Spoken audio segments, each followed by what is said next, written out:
এই পৃথিবীতে ছড়িয়ে রয়েছে কতই না বিস্ময়কর বস্তু।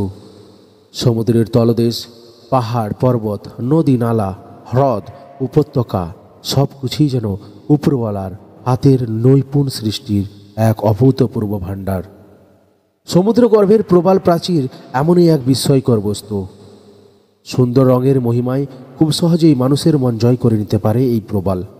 হঠাৎ দেখলে একে জড়বস্তু বলে মনে হতে পারে, আসলে কিন্তু প্রবাল জীবন্ত এক সামুদ্রিক প্রাণীর সম্ভার।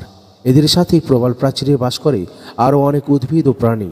অসাধারণ প্রাণ বৈচিত্র্যের জন্য এই প্রাচীরগুলো অতুলনীয়। হ্যালো ফ্রেন্ডস, ভিল ভয়েস টিভির পক্ষ থেকে আপনাদের স্বাগতম। আজ আমরা আলোচনা করতে চলেছি সমুদ্র গর্ভে থাকা অজস্র সুন্দর প্রবাল ও তার প্রাচীর সম্পর্কে সংক্ষিপ্ত আলোচনা।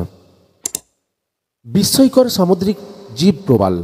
এরা প্রাণী, কিন্তু তা সত্ত্বেও এরা চলাফেরা করতে পারে না, বরং সাগর তলে এক জায়গায় ঘাঁটি গেড়ে সারাটা জীবন কাটিয়ে দেয়। প্রাণী জগতে এদের স্থান অ্যান্থোজোয়া শ্রেণীতে। এরা অমেরুদণ্ডী। প্রবালের অনেকগুলো প্রজাতি আছে। এক একটা প্রবাল প্রাণীকে বলা হয় পলিপ। এই পলিপগুলো সাধারণত আকারে খুবই ছোট, মাত্র 1 থেকে 2 মিলিমিটার লম্বা হতে পারে। জিনগতভাবে সম্পর্কিত এরকম হাজার হাজার প্রবাল পলিপ সমুদ্রের নিচে কলোনি বানিয়ে একসাথে বসবাস করে।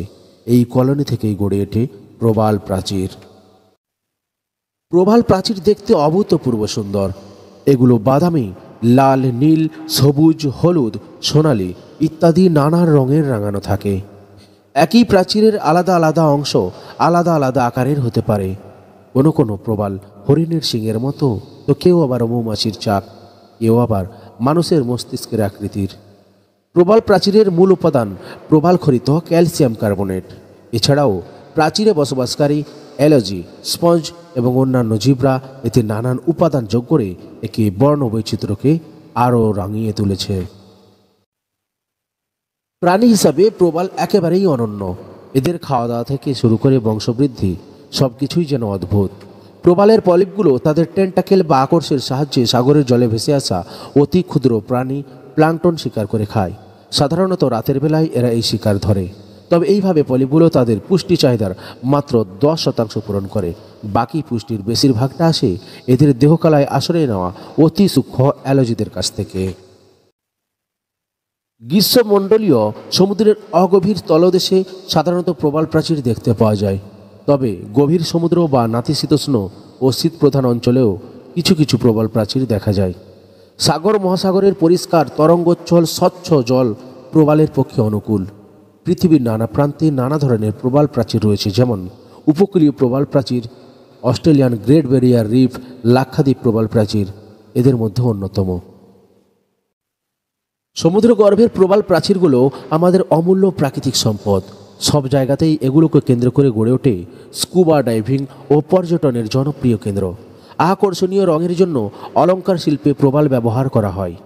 আমরা যে বস্তুটা পলা নামে চিনি, সেটা আসলে প্রবাল প্রাচীরেরই টুকরো। এছাড়া প্রবাল প্রাচীরের আশেপাশে প্রচুর মাছ পাওয়া যায়।